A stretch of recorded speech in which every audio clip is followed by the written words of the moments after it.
Halo teman-teman semua, sebelumnya perkenalkan nama saya Miftahul Fahri dengan NPM 203140115 dari Universitas Teknokrat Indonesia, Fakultas Teknik dan Ilmu Komputer, Program Studi Teknik Sipil.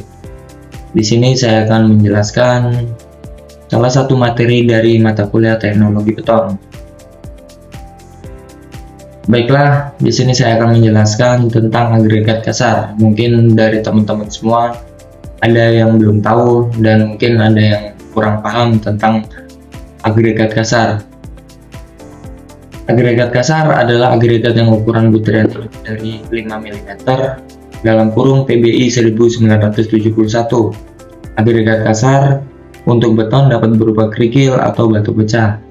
Kerikil adalah bahan yang terjadi sebagai hasil desintegrasi alami dari batuan-batuan dan berbentuk agak bulat serta permukaannya licin. Sedangkan batuan pecah atau kricak adalah bahan yang diperoleh dari batu yang digiling atau dipecah menjadi pecahan-pecahan berukuran 5-70 mm.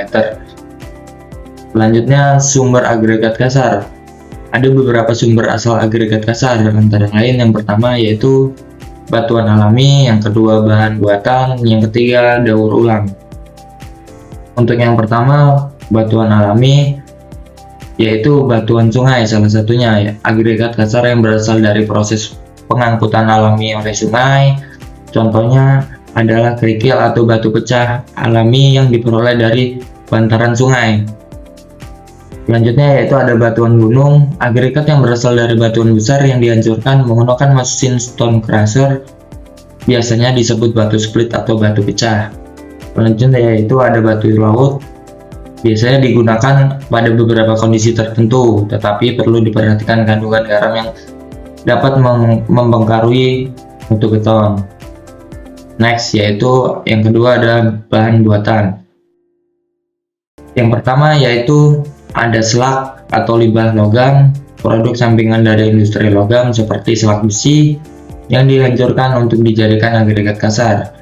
Selanjutnya yaitu ada agregat ringan buatan, contohnya adalah leca atau yang disebut lightweight expanded clay aggregate atau batu apung buatan yang digunakan untuk beton ringan.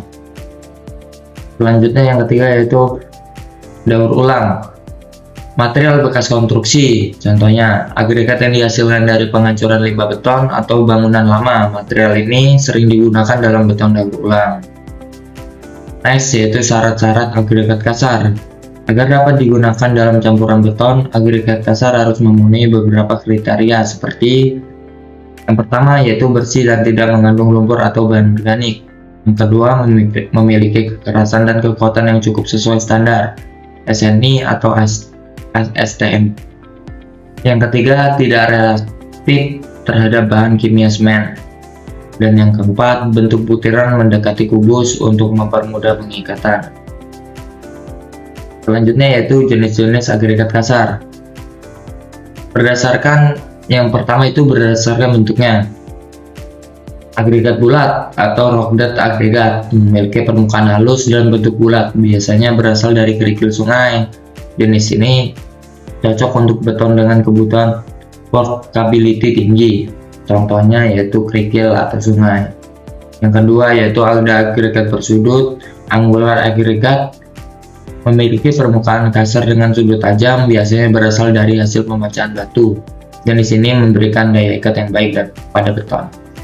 Contohnya yaitu ada batu pecah atau dalam kurung keras stone.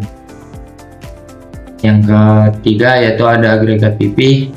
Fleksi agregat memiliki ketebalan yang lebih kecil dibandingkan panjang dan lebar. Tidak ideal karena bisa mengurangi kekuatan beton. Contohnya yaitu batu lempeng. Dan yang keempat yaitu ada agregat memanjang. Elongate agregat memiliki panjang yang jauh lebih besar dibandingkan lebar dan ketebalannya. Biasanya dihindari karena mengurangi stabilitas struktur beton.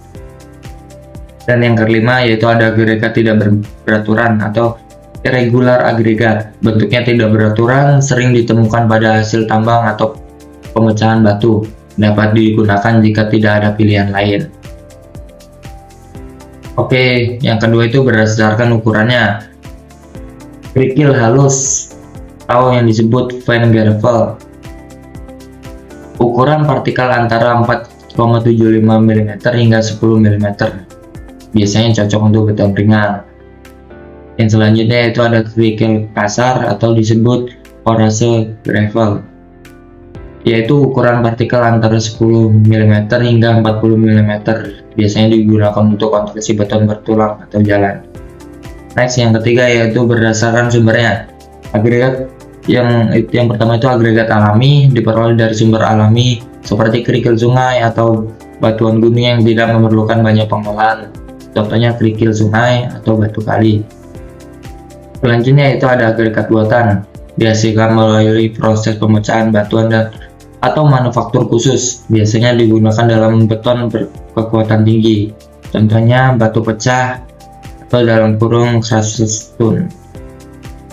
Next yaitu ada agregat daur ulang, diperoleh dari penghancuran beton bekas atau material konstruksi lainnya, baik untuk proyek rumah ramah lingkungan, contohnya beton daur ulang.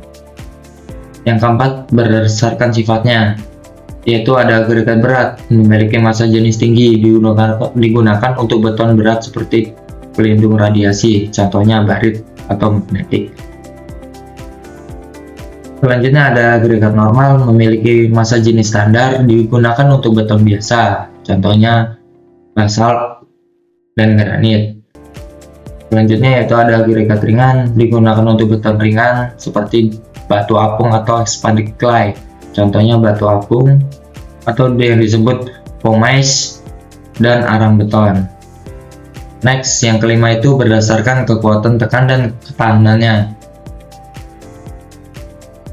Ada agregat kasar, memiliki daya tahan tinggi terhadap tekanan dan abrasi, contoh cocok untuk beton struktural, yang contohnya yaitu ada basalt.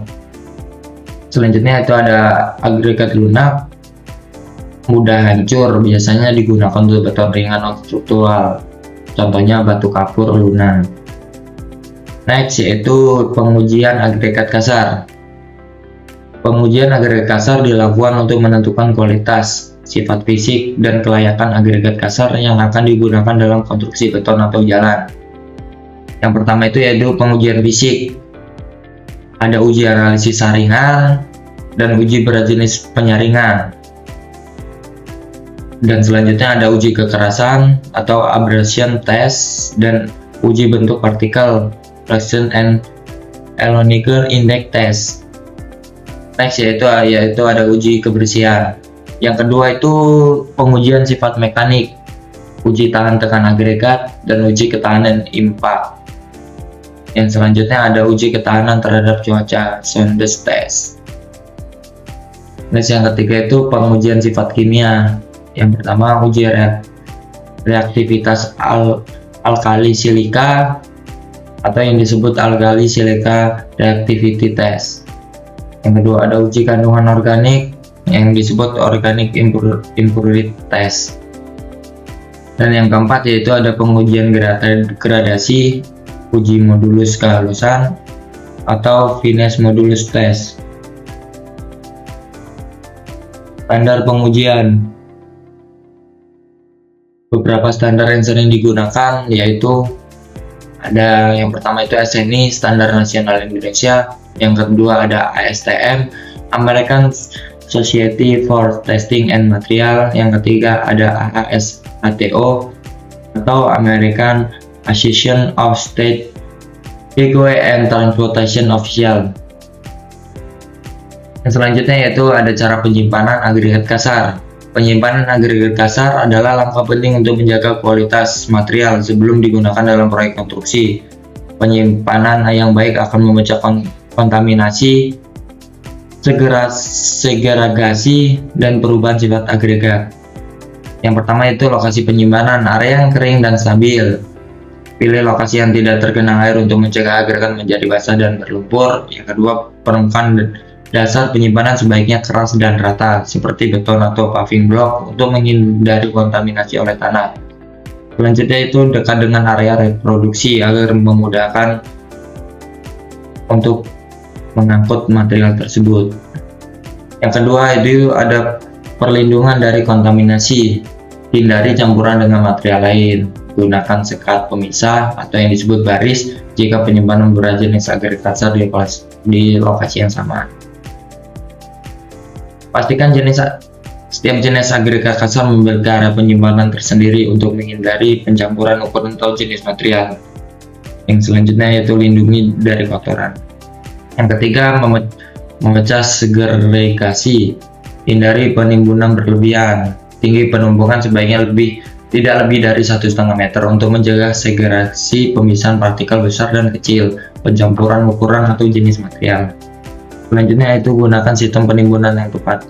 Penimbunan harus dilakukan secara berlapis untuk menjaga distribusi partikel tetap merata. Hindari menjatuhkan agregat dari ketinggian terlalu tinggi saat menumpuk karena dapat menyebabkan segregasi. Yang keempat, sistem drainase. Pastikan drainase yang baik. Area penyimpanan harus memiliki saluran drainase yang efektif untuk mengalirkan air hujan sehingga agregat tidak tergenang. Cegah penyerapan air berlebihan. Agregat kasar yang basah berlebihan dapat mempengaruhi rasio air dan semen atau yang disebut W/C dalam campuran beton. 5. Penutup untuk lindungi dari cuaca. Gunakan penutup jika memungkinkan. Gunakan terpal, plastik, atau atap untuk melindungi agregat dari hujan atau sinar matahari langsung. Hindari peningkatan kelembapan. Agregat yang terkena hujan terus-menerus bisa menjadi terlalu basah yang dapat mempersulit pengaturan kadar air dalam campuran beton. Baiklah, sekian presentasi dari saya. Mungkin jika ingin bertanyakan bisa klik kolom komentar di bawah atau bisa langsung kirim ke email. Oke, sekian dari saya. Saya akhiri, wabillahi taufiq wal hidayah. Wassalamualaikum warahmatullahi wabarakatuh.